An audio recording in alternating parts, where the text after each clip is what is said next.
Welcome to the PDB Situation Report. I'm Mike Baker, your eyes and ears on the world stage. All right, let's get briefed. First up, Western intelligence officials are warning that Iran could activate proxy networks across Europe if the U.S. moves forward with military strikes against the Iranian regime.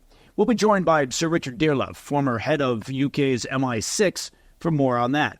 Later in the show, in a first, U.S. combat aircraft are now operating from Israeli soil as Washington prepares for the possibility of strikes on Iran. We'll be joined by good friend of the show, you know him, you love him, Ryan McBeth, for details. But first, today's Situation Report Spotlight. Western intelligence officials are warning that Iran could direct proxy terror attacks across Europe if the U.S. launches military strikes against Tehran. Intercepted communications show rising coordination among Iranian-backed networks, raising concerns, of course, about asymmetric retaliation targeting U.S. embassies, military facilities, or allied interests. Now, this is not without precedent. Hezbollah has carried out attacks in Europe before, including a deadly bombing in Bulgaria back in 2012. Iranian operatives have also been convicted for plotting attacks under diplomatic cover on European soil. Security experts warn that Europe could become an asymmetric battleground, not just operationally, but politically, if Tehran seeks to fracture Western unity. Joining me now is Sir Richard Dearlove. Sir Richard spent 38 years in Britain's Secret Intelligence Service, known as MI6. He held numerous overseas posts, including Washington Station Chief, before becoming head of operations and eventually director of MI6 for several years.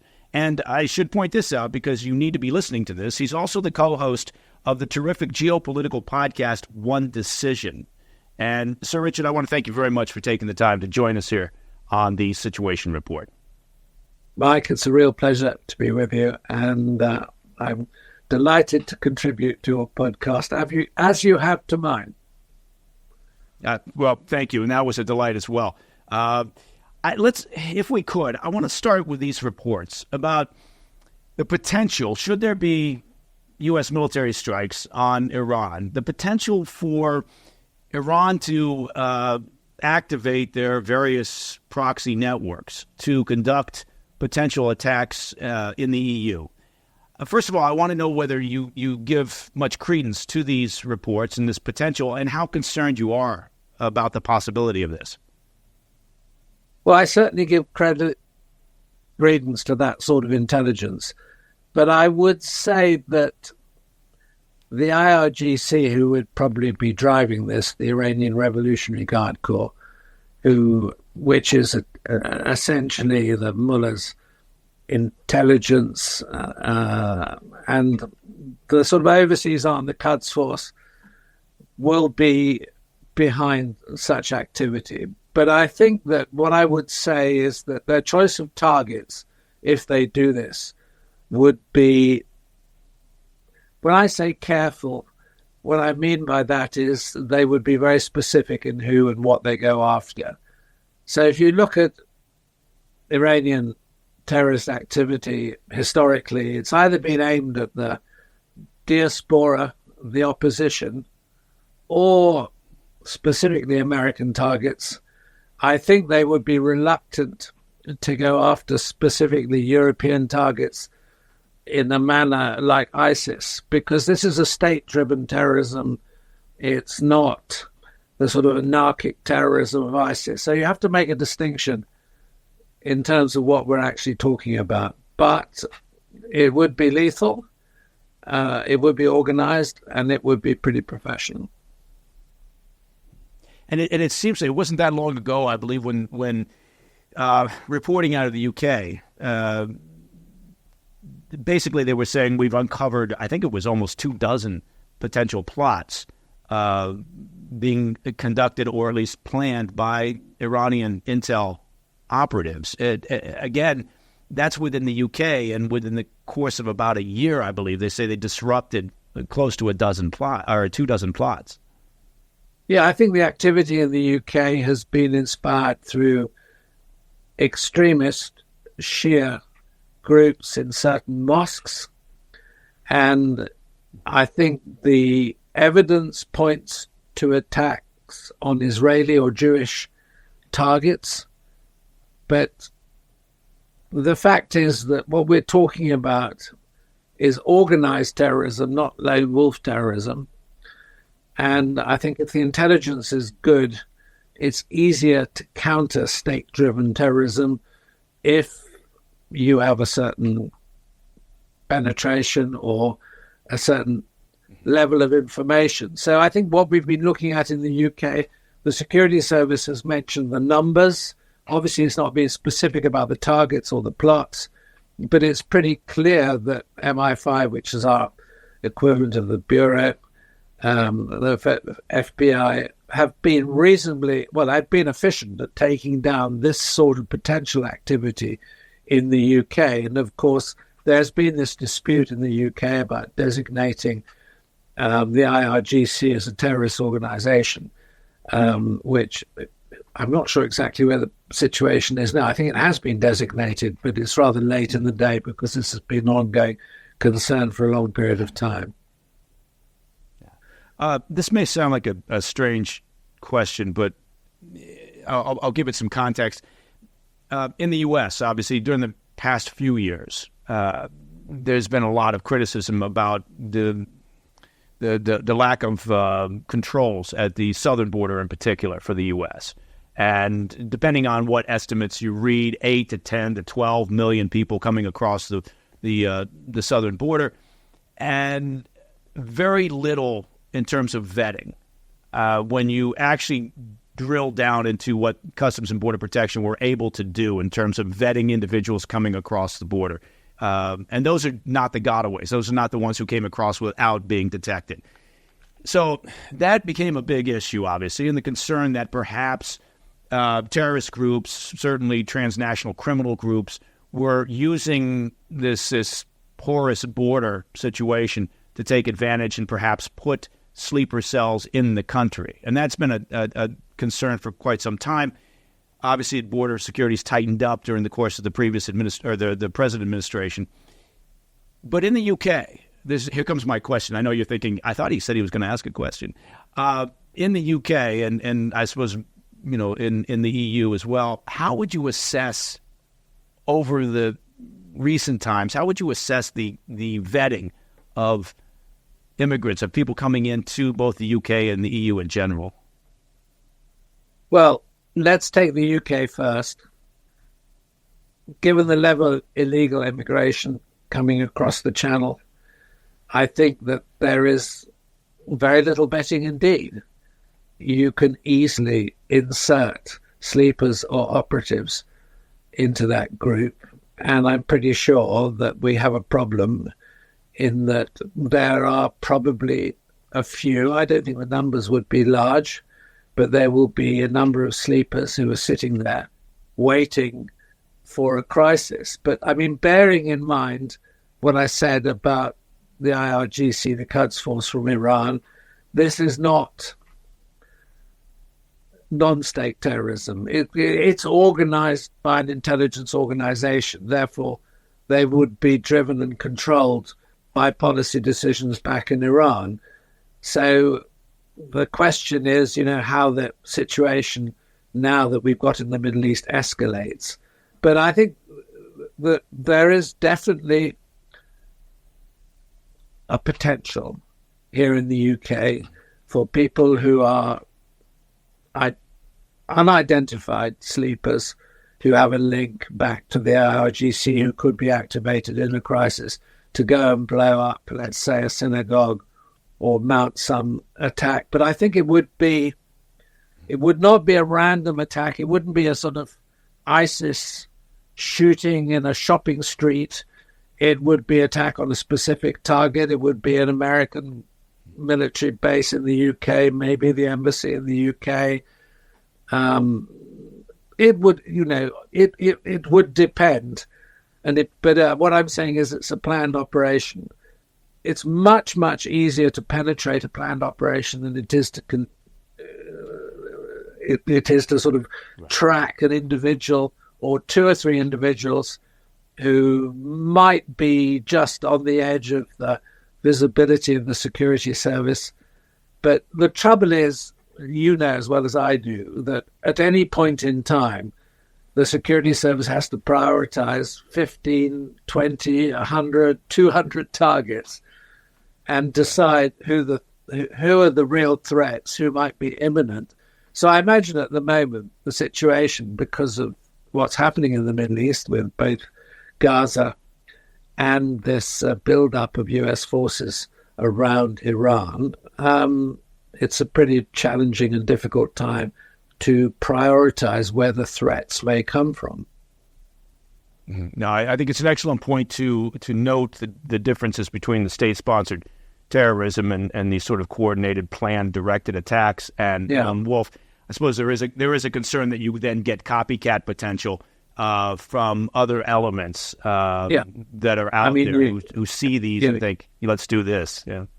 Yeah, you can. I mean, the mere fact you're in crisis could trigger any of these potential extremist groups, even if they're not sort of controlled from Tehran. And I actually, something that you also just said made me pause. Also, was you referenced Gaza and how remarkable it is that the situation in Gaza has just taken a complete backseat. I know it hasn't, and from a certain perspective, there are a lot of people focused on it, but in terms of just the general attention being paid to it out there in the world, it's just taken this. It seems like it's been swept off the headlines. Well, it has in a way. I mean, we in the UK have had significant demonstrations by Hamas sympathizers, and that's been a real policing problem, particularly in London, given the legal situation and the restraints on public support for Hamas as a terrorist group. But on the other hand, like you, I'm surprised that the terrorist incidents that haven't happened but have almost happened have really been by individuals who have been arrested. I mean, we've just had a couple of arrests here in the UK, but they were clearly inspired or radicalized by Hamas, but they were lone wolves. They were not part of any major terrorist organization. So, striking this balance is very complicated. And I think at the moment what's extraordinary is that ISIS, which is a real problem, is in abeyance. Politically, Hamas supporters are not. There have been some radicalized individuals, but they're not organized centrally by any sort of Hamas brain.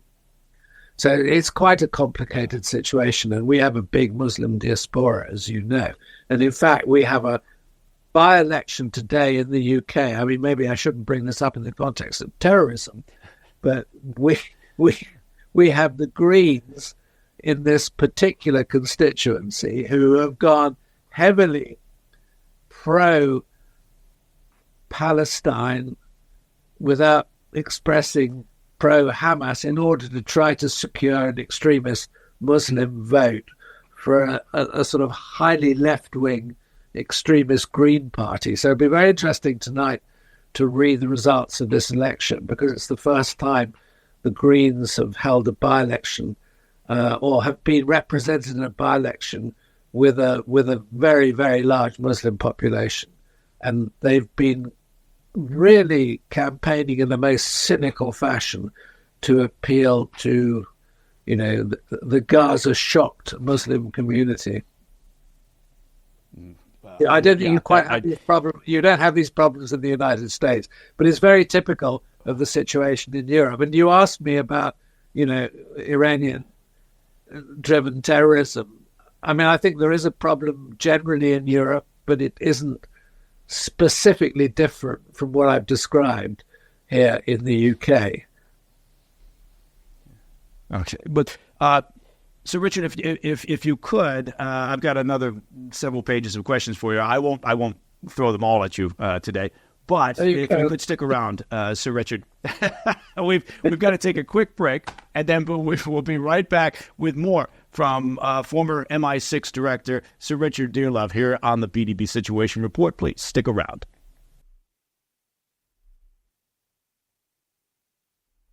Hey, Mike Baker here. Now, many of you may know me as the host of the President's Daily Brief. At least I hope you know me as the host of the PDB. But did you know I'm also a business owner? That's right, have been for years. And I want to take just a moment to talk with all you business owners out there. Now, you probably already know this, but small businesses face an uphill battle with big banks, right? Where getting a loan means endless paperwork and delays. But I want to tell you about a business out there that's working to make life easier for small businesses. And I'm talking about Cardiff. For bank rates without the wait, you can go to cardiff.co/PDB for up to $500,000 in funding. Their application takes less than 5 minutes and has no impact on personal credit, and approvals can happen in minutes with same-day funding. It really is the fastest way to get the capital you need to keep your business moving forward. Look, banks try to lock out small businesses, but Cardiff has the key. Big banks may not want to approve your business loans, but Cardiff does. If you've been in business for at least a year and are pulling in $20,000 a month in revenue, apply now for up to $500,000 in same-day business funding at cardiff.co/PDB. Again, that's cardiff.co/PDB. Real growth, fast funding, that's Cardiff.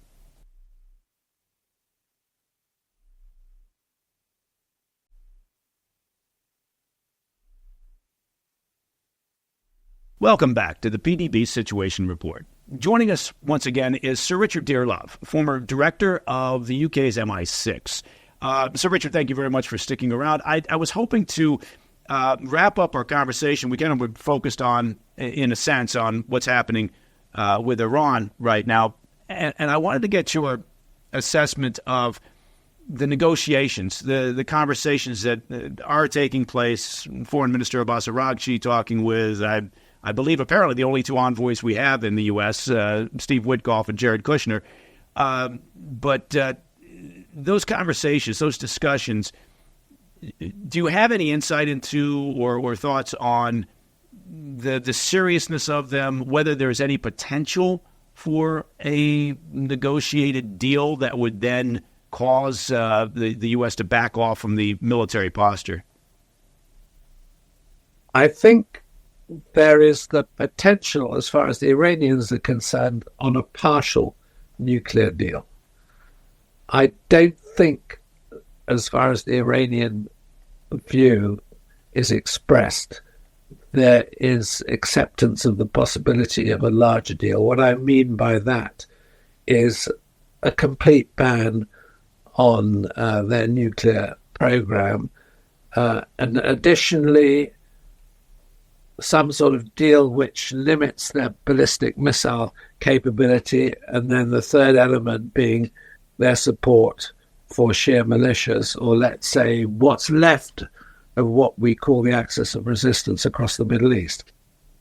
You know as well as I do, the Iranians are very, very tricky and difficult negotiators, and even when they negotiate, I'm not sure that they stick by the agreements. I was a huge opponent of the JCPOA, the original deal over Iran nuclear.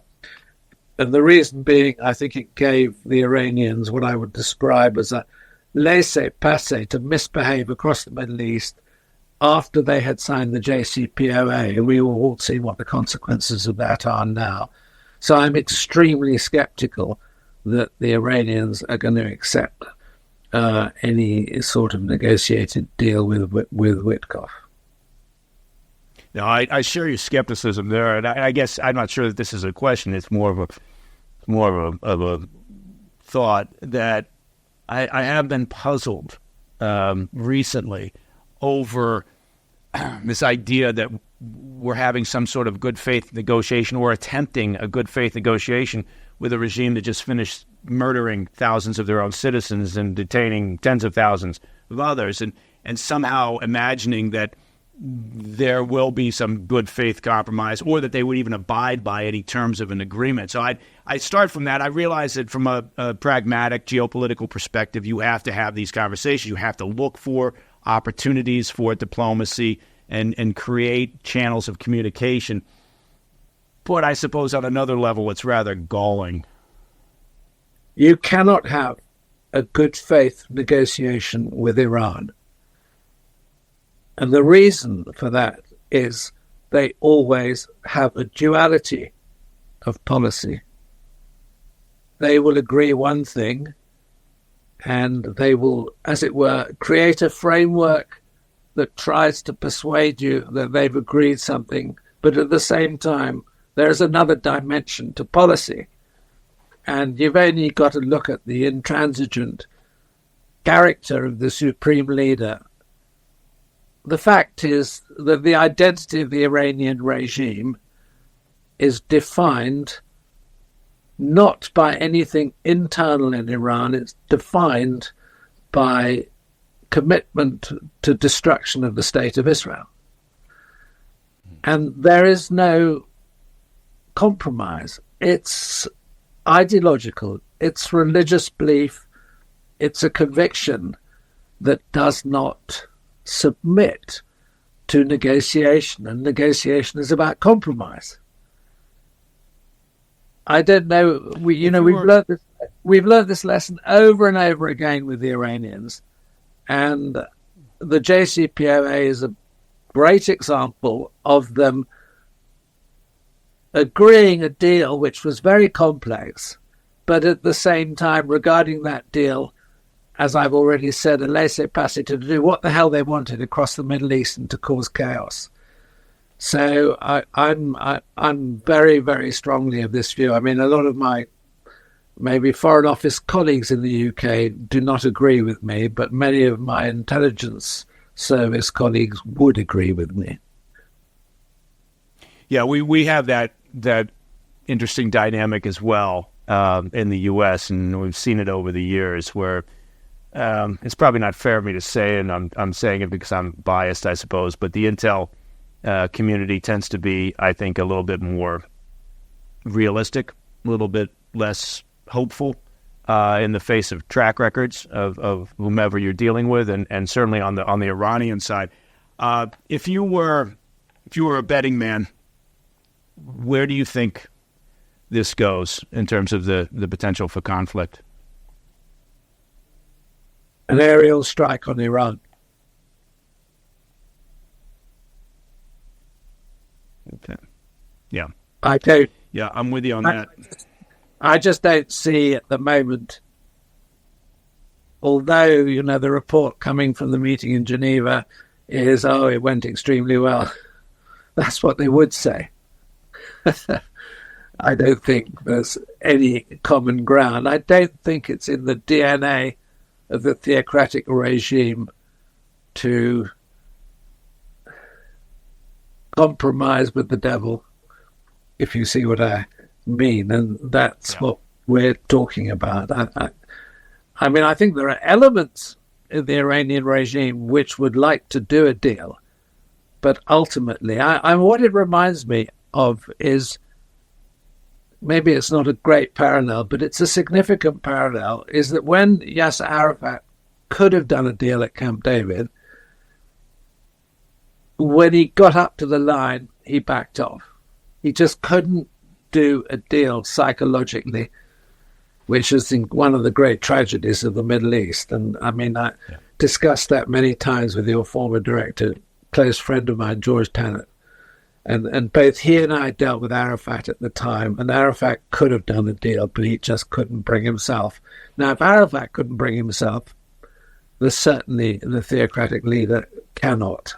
So if you make a sort of comparison, because he is far more ideological, he's far more committed to his sheer vision of the world, it's just not on the cards. So I think we are heading for a crisis. Well, I want to move, if I could, I want to shift from one crisis to the next. And I want to kind of steer us. There's a lot of them we can go to, but this one is related to Putin's invasion of Ukraine. 4 years on, into the fifth year.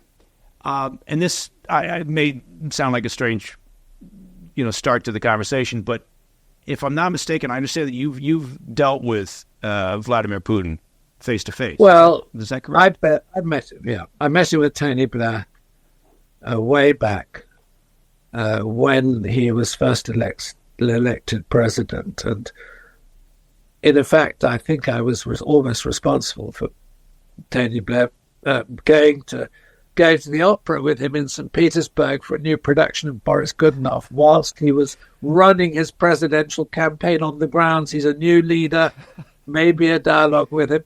And for a brief period of time after 9/11, we had an interesting relationship with Moscow, with Russia. And, I had the extraordinary experience of going to Moscow to meet the head of the GRU to talk about Afghanistan. Sergei Ivanov was then Minister of Defense, talking to Sergei Ivanov. And we made a big effort to have a different relationship with Russia in that window, that brief window. It lasted about 18 months. My final visit to Moscow, things were already going awry. I mean, it's too long to explain the detail, but they were, and it was frosty, cold, and difficult, and was an indication of what was subsequently going to happen. But we certainly gave Putin the chance to have a different relationship with the West. We didn't succeed, which I think is a great tragedy, and things have now evolved to where they are, which are pretty catastrophic. Catastrophic for Russia and very, very difficult for global security. If I could ask, what's your assessment? The character of Putin, how would you describe the man? Ice cold, almost inhuman, and very much wedded to a vision of Russian history which is intransigent and very out of date. What I mean by that, it's about, revival of a Russia which no longer exists and which no longer is going to exist. What I find extraordinary about the war in Ukraine is actually it's a civil war. It's not a European war. Kyiv is old Rus. It's a fundamental part of Russia.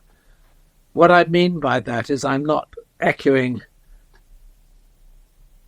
Putin's interpretation of Russian history, but the identity of the two countries is very, very close. And I think that's why the war is so vicious, because if Moscow loses Kyiv to the West, and it's always been a hinge between East and West, this is a fundamental crisis for Russian identity. So in a way, you can understand why Russia has conducted this war. But on the other hand, the movement of the hinge swinging towards the EU and towards NATO, which is effectively what's happened, is a geopolitical change of huge historic significance. And it's not going to swing back the other way. We now have a Ukrainian army of nearly 1 million holding off Russia, which has now been fighting in Ukraine longer than it fought the Nazis in World War II, with casualties and deaths well above the 1 million mark. And there's no way that Ukraine are going to be defeated. So where does this actually end up? It ends up possibly with Russia occupying 19% of Ukrainian territory with a line of truce, but with Ukraine definitively leaving the Russian orbit, in spite of the ethnic link between the two countries. This is massive geopolitics. I think. Do you see? I'm sorry for interrupting, sir. Do you see a scenario where Putin would come to the table and negotiate a deal that provides that territory, not the territory that they don't currently occupy? That seems to be a red line from Kyiv's perspective for obvious reasons. But then one of the other elements which you've referred to is this idea that then Ukraine swings fully to the west. That seems to be for Putin. That seems to be almost as important as territories. This idea that you're not joining NATO, you're not becoming part of the EU in terms of you're leading. You're not going to have an unlimited military. He doesn't seem or hasn't shown any interest in backing off of those demands. There is no reduction in Putin's original demands in relation to this war. And he's in a hole and still digging. So what happens? Does he just continue? Or I think in the end it probably ends in some sort of line of truce and an unresolved conflict, rather like the last Cold War line of truce which still exists between North and South Korea. But the Ukrainians are not going to concede, and they're nowhere near military defeat. In fact, militarily in the last 2 to 3 months, they've been doing rather better and regaining territory, and I think the Russians are having a rough time of it. So there's an intransigence about the situation, and the thing that really concerns me, being a huge supporter of your country, is that this doesn't seem to have quite got through to the White House in terms of their apparent wish to end the war, with which I agree, but it's only going to be ended on certain terms. And those terms have to be, to an extent, coercive on Putin, because otherwise he's just going to carry on. And I think we're in a very sensitive and difficult situation at the moment. And no one expected the Ukrainians to have fought so hard. And in effect, the Ukrainians on the part of Europe are conducting Europe's war. And what I find extraordinary is that the war has not escalated outside of Ukrainian territory, which is remarkable. It's been contained. The element that worries me is if the Ukrainians do gain the upper hand militarily, which isn't out of the question, then I think we are faced with the risk of Russian escalation. And what I mean by that is a desperation on the Russian side, which could lead to the use of what we call a tactical nuclear weapon, which would be catastrophic in consequence. So, what I would like to see is an end to the fighting, but along the current line of division, so that you have a truce, which is not going to be policed by foreign armies. This is, the idea of boots on the ground, the coalition of the willing, it's completely... the Ukrainians don't need that. They've got 1 million men under arms. They can police their own line, maybe with some observers on both sides. But I think that's what we should hope for. And what we have to aim at is that Russia gives up its ridiculous claim to territory which it has not won militarily. Yeah, I think you've raised what appears to be, from Zelensky's point of view, a real key element here, which would be some confirmed security guarantees. And I agree with you. I think this idea of the international force, boots on the ground, I hate to say it and sound cynical, but much like in Gaza, I don't see Hamas hasn't disarmed. I don't want to go off in a different direction, but you're not going to get an international force of boots on the ground there either. I don't believe so. For Zelensky, I can see why he's so focused on this idea of security guarantees. Should Putin, and I suspect he will, he didn't start this invasion with the idea of just taking 19 or 20% of the country. He wanted the whole thing. I don't think that changes. And anyway, Sir Richard, this has been a real honor. I really appreciate you being with us here on the Situation Report. Yeah. The security guarantee could be quite straightforward.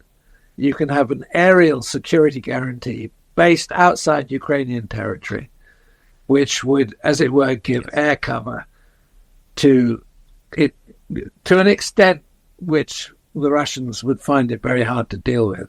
So you can have a security guarantee based in Poland, based somewhere else, where aircraft could be deployed and they can guarantee a line of truce. That's the only solution. But to put boots on the ground, the Russians are never going to accept that if it's whoever it is, whatever countries, and particularly not from any NATO member country, even if they're there in an individual capacity. Anyway, look, these are details, but they're important ones. Do you imagine, last question, sir, I want to be mindful of your time, do you imagine that we'll be having the same conversation towards the end of this year? Or do you see some sort of off-ramp within 2026? Not yet. It has to go worse for Russia before we get to an off-ramp. Mm-hmm. Although there is one encouraging statistic, although one shouldn't speak about it as a statistic, it's more a tragedy. The Russians are losing casualties and soldiers at a faster rate now than they're recruiting. That's pretty significant. And I mean, the kill rate, the casualty rate is somewhere between 25, 40 to 1 on the Ukraine. I mean, one Ukrainian for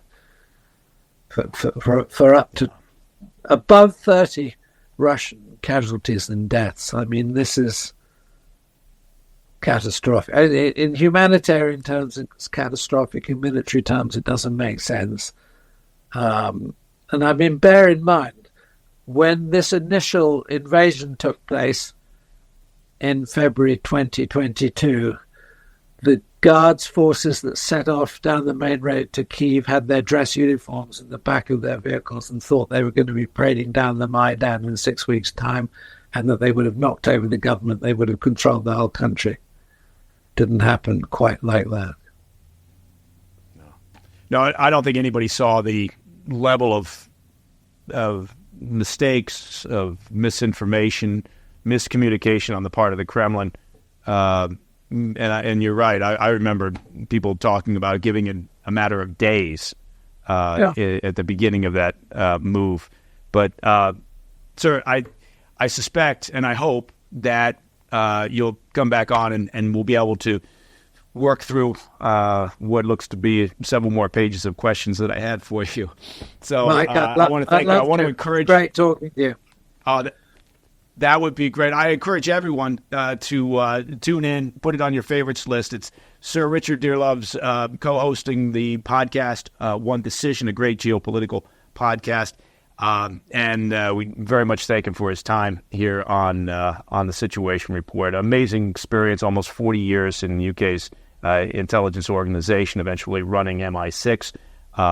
Great guest to have on. Terrific insight. All right. Coming up next, nearly a dozen American F-22 Raptors have arrived in Israel, giving the U.S. new basing flexibility, of course, and strike capability amid the Iran standoff. We'll be joined by friend of the show, Ryan McBeth. You know him, you love him. For more on that, stay with us.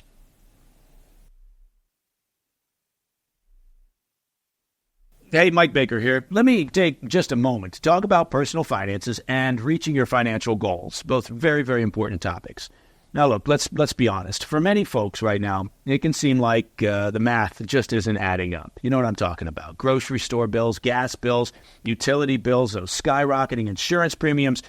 It can be tough to make ends meet. Even with a steady job, more and more families are being forced to rely on high-interest credit cards just to cover expenses.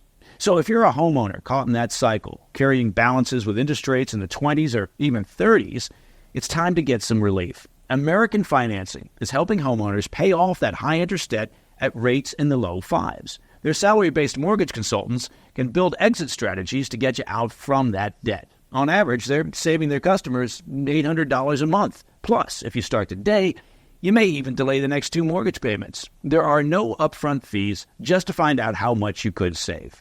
America's home for home loans is American Financing. The number, 866-885-1881. That's 866-885-1881. Or just visit americanfinancing.net/PDB.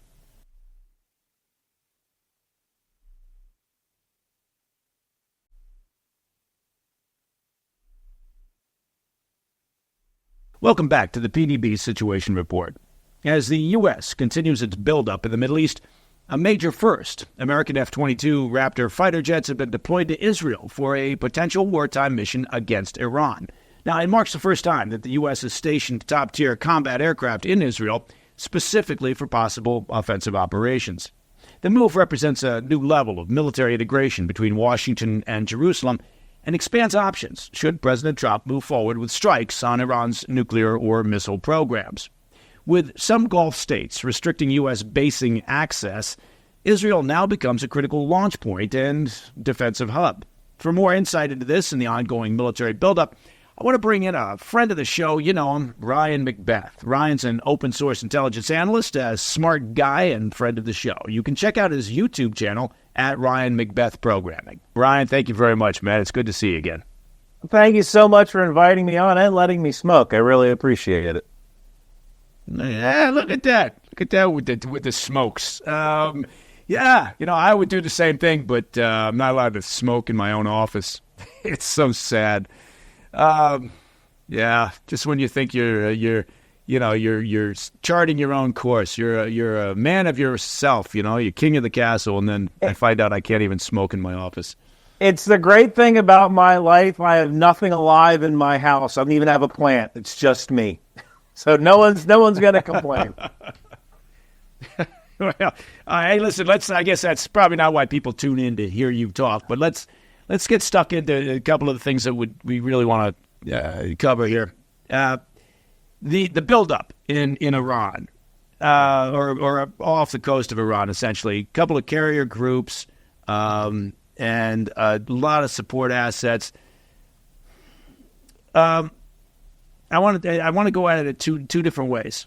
First, you know, give me your assessment of that buildup, right? What it means. I mean, there's a lot of been talk about, well, this is the biggest thing since 2003, and the Iraq incursion back then. But then on the other side of the fence, I want you to talk about the Iranian defenses, right? Their capabilities, not just to defend themselves, but also then maybe perhaps to strike out at U.S. assets that are there within reach.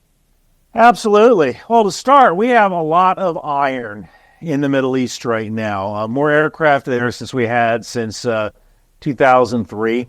We also have more tankers. And you know how Mr. Rogers said, look for the helpers? Well, Ryan McBeth says, look for the tankers. If you want to know what we're going to do, it's tankers that make that happen, right? In fact, I even have a patch right here that it's dedicated to the tankers, which says alcoholics moving cargo. People have actually put this on their uniform. AMC, Alcoholics Moving Cargo. But yeah, these tanker guys are absolutely incredible, and they are the force multiplier, all right? They are the guys that can get the stuff where it needs to go. And it doesn't matter if you're even something like an F-15, which I believe carries 25,000 pounds of gas. I might be off on that. But you're going to need to refuel at some point. And that's where these tankers come in. They enable these long-range strikes. It's costing us $6.5 million a day per aircraft carrier strike group in the Middle East right now. That is not a small amount of money. And, back on January 1st, I put out a video where I came out with my bingo card for the year. And my free space was Maduro will be gone sometime this month. And that's because you don't send a $6.5 million a day strike group into the Caribbean unless you intend to do something with it. So I think it is likely that all this metal means that something is likely to happen either Friday, probably at around 8 o'clock our time, 2 o'clock Tehran time, or perhaps in mid-March. Now, for the Iranian side... Look at wait a second. I don't want to bury the lead here. You're just here. That's what we do here on the PDB. We make very specific predictions. Or at least Ryan does. Okay, so that's okay. I'm putting down that marker. I would say Friday. Around 8. Friday, because it'll be about 2 in the morning in Tehran. And that's because, the Ford is ready to go, the Lincoln is ready to go, and these assets, they cost money as they're floating, right? The Ford needs maintenance. Maintenance has been pushed back. So we need to get the Ford in the fight and then back to Norfolk where they can refit. And then when you take a look at advantages, right now it's Ramadan, right? So that means the Iranians are going to be fighting hungry and thirsty if they're fighting during the day, right? So once we hit mid-March, we've kind of given up that because Ramadan ends on, I believe, the 19th of March. Now, March gives us a little bit more time to get more forces into theater. It gives us more time to safely put satellites over the target because it takes a lot to maneuver a satellite, but if you maneuver it correctly, the slow way, you can save a little bit of fuel. So we might be waiting until mid-March, but I would say either Friday, probably around 8 o'clock at night, or perhaps on mid-March that we will strike Iran if we choose to do so. Now, what Iran can do back is kind of interesting. So I can go over all of Iran's missiles, but they have so many of them with a million different names. Unlike the United States, when they create a variant of a missile, they rename it. They don't give it the B designation or the C designation. The Fahir, and then there's another one, and they're all these different names. So Iran has a limited supply of missiles, ballistic missiles that can reach Israel, which would probably be a major target. Iran has multiple short-range missiles, which can hit bases in Qatar or even hurt oil production in Saudi Arabia. They probably only have about 2,000 or so of them. And they most likely spent a lot of their long-range missiles hitting targets in Israel the first time. These things aren't easy to make. Remember back when we talked about planetary mixers? It was a couple episodes ago. These planetary mixers, they make the fuel that goes into the rocket. Now, rockets are all great, but they only have maybe 100 or so TELs or transport erector launchers. So if you can only fire these missiles in batches of 100, it makes it a lot easier to intercept. Now, for the Naval Strike Group out in the Arabian Sea, or as I like to call it, the Sea of America, whenever we have an aircraft carrier there, a little bit of a different story. In order to take out a strike group, number one, you have to find it. And this strike group is always moving. So ISR, Intelligence, Surveillance, Reconnaissance. How does Iran find that strike group? They only have 2 satellites, so that means that satellite has to be over the target right when that strike group is there. It's hard to do. China has a lot more satellites. They could be feeding Iran information, so that way they can glean information about what it would be like to attack an American carrier strike group. But again, does China want that smoke if we found out Iran helped them? Iran has a navy, very small navy. We put it to the bottom of the ocean. At least half of their ships, I believe it was in 1986, 1987, Operation Praying Mantis, I believe. With Reagan. So nowadays, Iran does have anti-ship missiles mounted on fast boats. They could perform swarm attacks. They could perform drone attacks. But again, the hard part is finding the carrier strike group in the first place. Do you have any insight into, there had been some reporting that China, under Xi Jinping, might be looking to close a deal to sell anti-ship missiles, rather sophisticated, to Iran? I haven't heard about that, but they did before. That was the Silkworm missile, which I believe hit the USS Stark back in, I think it was 1986 or in the mid-'80s, around that time. So, China has a reputation of selling weapons and equipment to Iran.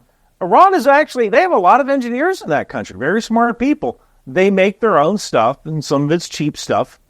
But there's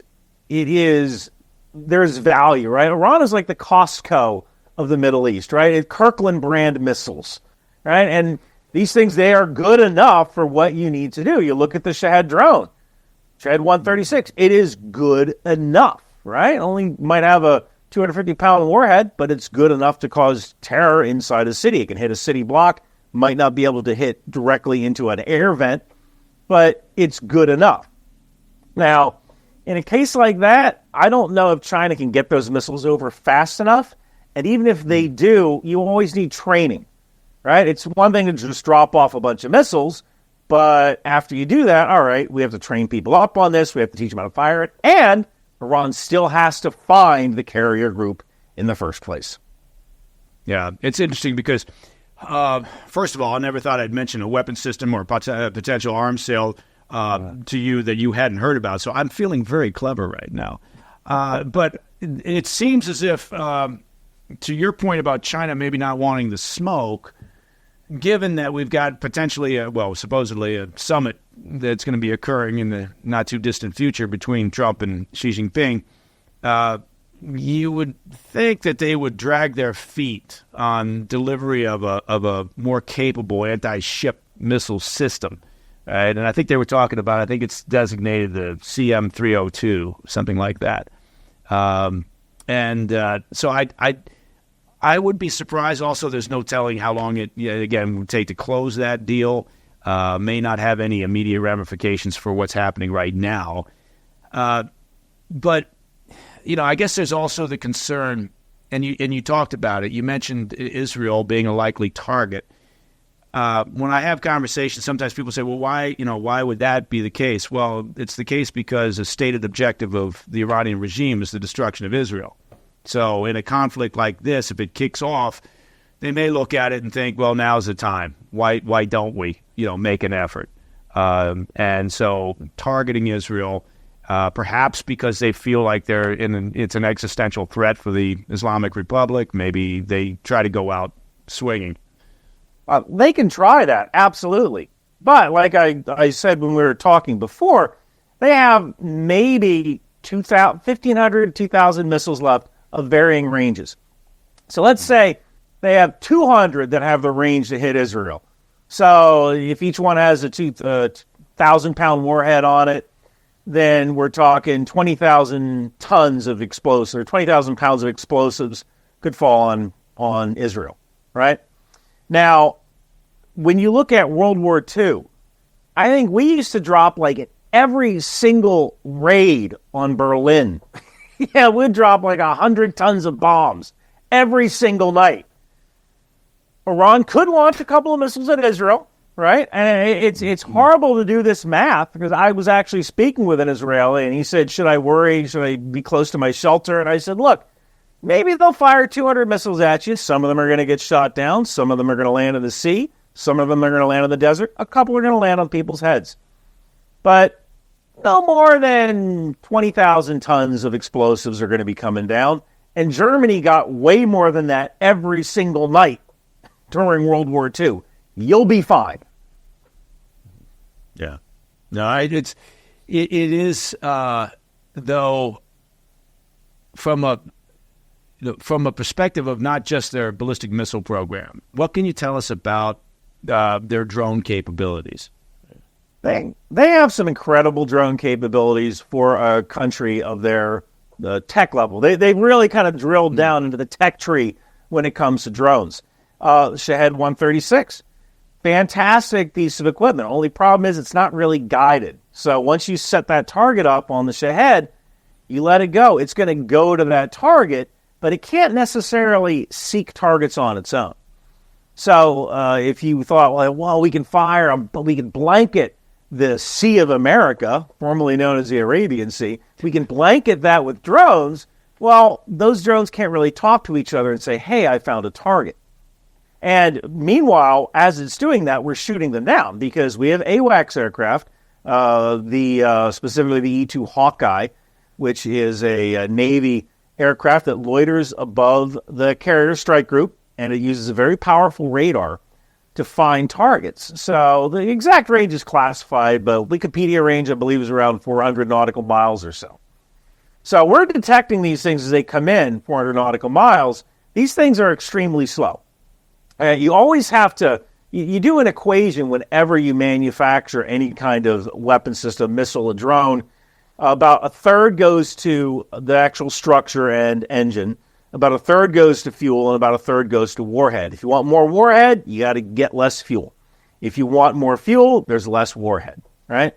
So in a drone case like the Shahed 136, you might be able to throw them all out at sea, but we're going to detect them coming. And the last time Iran used Shahed drones against Israel, we knew they were coming for about 10 hours. In fact, I was on Newsmax at 8 o'clock, and I said, I'll be back on at 6 o'clock to do the damage assessment, because that's how long it takes those drones to get there. And I believe we shut all of them down. These days, we actually have a rocket system, almost look like the old Zuni rocket pods. You can fit these onto a fighter, and it's a very cheap way of destroying these slow-moving drones. That is something that the F-18 should have installed. The F-15 has it installed, if any are flying and doing CAP out of Jordan. So I think that dealing with the drone threat, especially these slow-moving drones, there may be a lot of them. We have a lot more ways to kill them now than we did even just 2 years ago.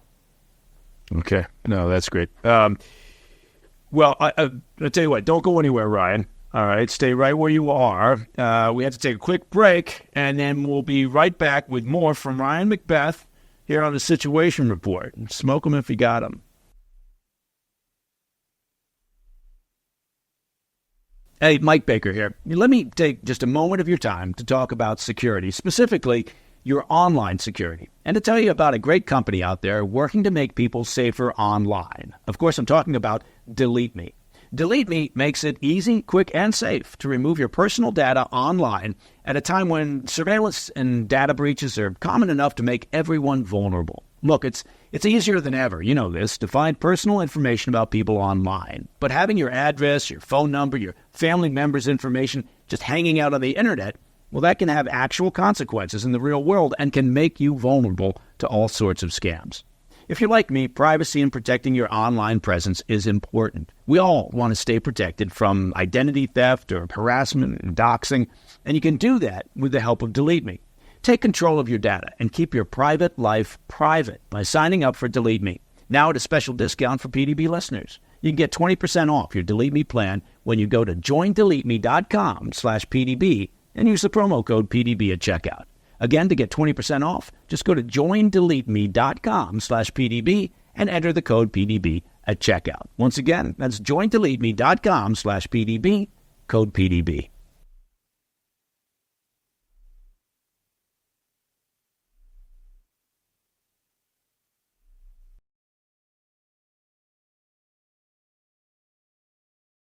Welcome back to the PDB Situation Report. Joining us once again is Ryan McBeth. Now, you can check out his YouTube channel, and you should be checking out his YouTube channel regularly. It's at Ryan McBeth Programming, and on his Substack. Don't know what that is, but you probably do.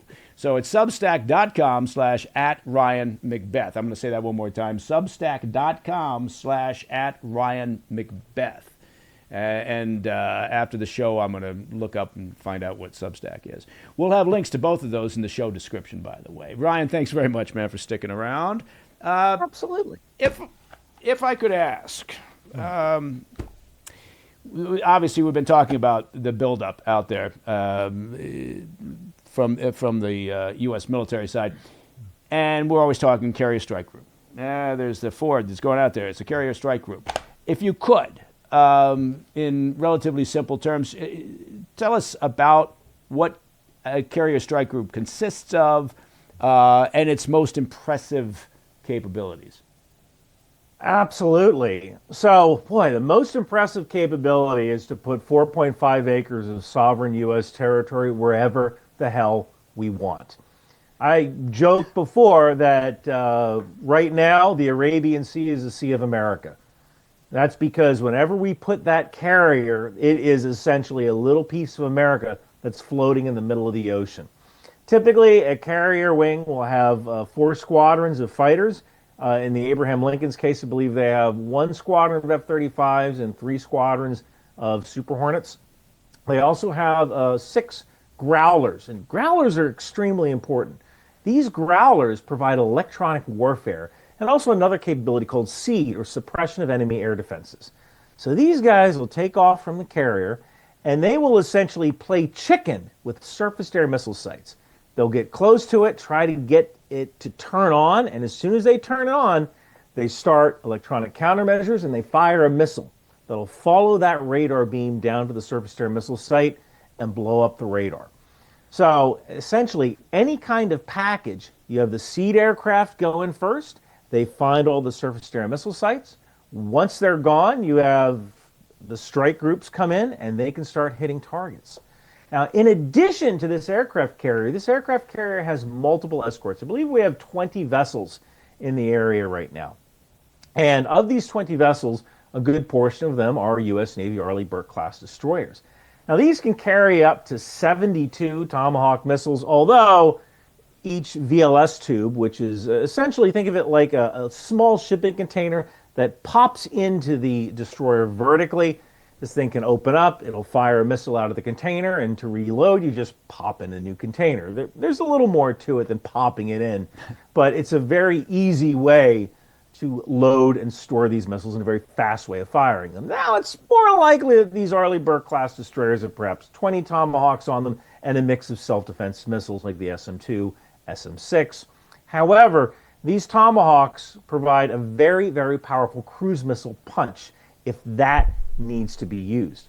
In addition to those screening destroyers that surround the carrier to make sure nothing gets to it, we also most likely have in the area an attack submarine that is protecting the carrier strike group from below, and perhaps an Ohio-class cruise missile submarine. These were former ballistic missile submarines that had their ballistic missile tubes taken out and cruise missile tubes put in. I believe it's instead of one launcher per, instead of one missile per tube, they have 4 in each of these Ohio-class cruise missile submarines. And these will be able to launch, I believe it's 196, I might be getting the math on that wrong, cruise missiles into Iran. So these are all options, and we haven't even talked about the air options yet from the Air Force. Good Lord. Okay. So in the scheme of things, right, and this is going to probably sound like a bit of a simplistic question, but if you were organizing this, right, and say that it was going to kinetic action, we were going to engage in conflict of some sort, what would you recommend as the target package here when we're talking about the Iranian regime, and what, from your perspective, is the most logical objective? You know, what's interesting about Iran is that it's really a country with 2 armies. Imagine if America had the U.S. Army and then we had a religious army. And Iran is kind of like that. The IRGC, Iranian Revolutionary Guard Corps, they are the religious army. It's about 125,000 hardcore Islamists. Then you have the Artesh. The Artesh is what you might consider the regular army, the People's Army of Iran. Now, when you get conscripted, you can go to either place. They kind of randomly assign you based on needs of the military. However, for the most part, the Artesh is composed of people who are loyal to the country. They're loyal to the regime too, but they're loyal to the country. So this kind of gives you a target package. What you probably don't want to do is target the Artesh. You want to target command and control sites for the IRGC. Those are the bad guys. Those are the guys you want to take out. And at some point, the Artesh is going to wake up and go, you know what? The IRGC got all of our funding. They have a budget of about $6 billion a year in U.S. dollars. The Artesh gets a little less than half that. So there's a little bit of animosity between these 2 organizations. So ideally, you target these IRGC sites, and at some point, the Artesh is going to rise up, hopefully, and take over the country, and then you will see the end of the mullahs. So ideally, you attack IRGC sites, specifically command and control sites. You leave the army alone, and at a certain point, the army goes, you know what? We're done. We want a country again. We want wealth and prosperity, and we're going to get that with America, not with the mullahs in charge. How effective, there's 2 parts to this. First of all, what was your assessment after last year's U.S. strikes on nuclear facilities? And did you see any bomb damage assessments that, from your perspective, seemed, highly credible? And what is the utility of going after those nuclear facilities currently? If there's a decision to strike, I guess what I'm wondering is, are you focused on their nuclear program, or are you focused on ballistic missile program? Are you focused on regime change? There's a lot of layers here. Regime change. Anyway, I throw that back at you. So from what I've seen the same pictures you've seen when it comes to satellite footage. And of course, if I had any more knowledge, I wouldn't be able to talk about that, of course. But what we've seen is that Iran has covered a lot of their nuclear sites with sand or tents, which means one of two things. Either they're covering that site in order to seal off any possible hole. It is very difficult to go through sand.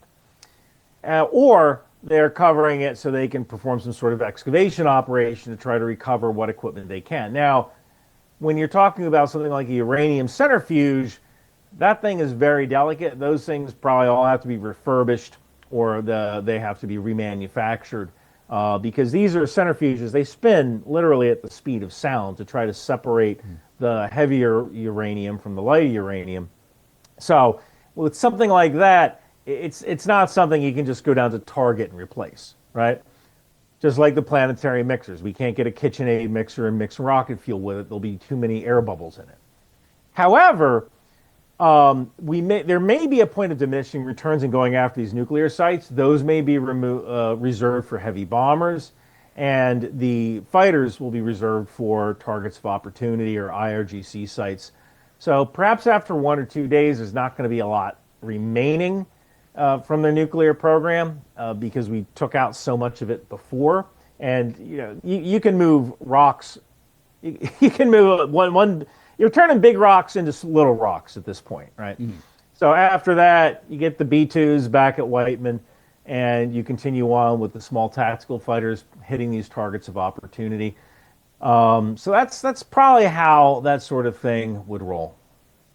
Mm-hmm. Yeah, it's interesting because in the immediate aftermath of the 12-day war, after the U.S. strikes on the facilities, there was some talk, we completely obliterated them, we completely destroyed them, and part of that was, kind of trying to, I think, drive a narrative, but I don't think anybody really believed it. We weren't going to completely obliterate the Iranian nuclear program, right? But I take your point. There was significant damage. I think the problem is I have not seen, not that I would, it would be speculation, but I've not seen anything that looks like highly credible bomb damage assessments from those strikes. So you just kind of wonder, as they're preparing target packages, which I'm sure they've already prepared and they're sitting on the shelf, to what degree they thought, let's revisit that, or let's focus elsewhere. And part of it is also, you've got this the recent murder of thousands of their own citizens. Part of this could be retribution in the sense that, look, you're trying to send a message to all those people who were brave enough to get out on the streets and protest, right? If you identify the units that were involved in the significant portion of that repression, the killing of citizens, detaining of citizens, then maybe you target those facilities that house those units. I don't know. I don't know that there's a question in there, Ryan, and we're just having a conversation. Well, like I said, when it comes to obliterate, all right, if you drop a bomb inside of a facility that has centrifuges, and those centrifuges are highly sensitive pieces of equipment, you might not necessarily destroy those centrifuges, as in blow them to bits, but if you knock them out of alignment and it takes 2 years to refurbish those centrifuges, you've effectively obliterated the site. Right. Mm-hmm. So I have no doubt that the bombs were being used. I believe 12,000-pound bombs, essentially artillery shell or artillery barrels packed with explosives that can penetrate deep. And the first bomb knocks the lid off the vent shafts. It's literally the end scene in Star Wars. The first bomb knocks the lid off. The second bomb goes right into the trench. Right. And if you have that kind of earthquake-type concussion, that can certainly damage these centrifuges. So they might not be destroyed, but they have to be scrapped or they have to be refurbished, and that takes time. Now, the interesting thing here, come, please. I was going to say, interesting fact that I'm sure people will be fascinated by is I've only seen the first Star Wars movie.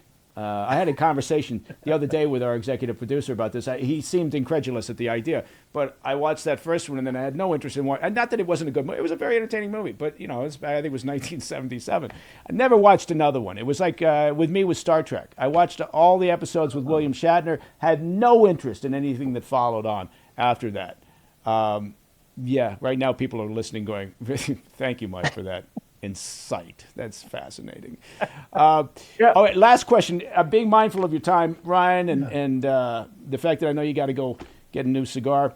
What do you make of the reporting that came out where Israeli intelligence was saying, look, despite the size of this military buildup for a potential conflict with Iran, that the intel assessments from the Israelis, I believe, were saying, look, in terms of a sustained operation, you're probably not more than a few days. It seemed somewhat pessimistic about the ability to maintain a weeks-long assault.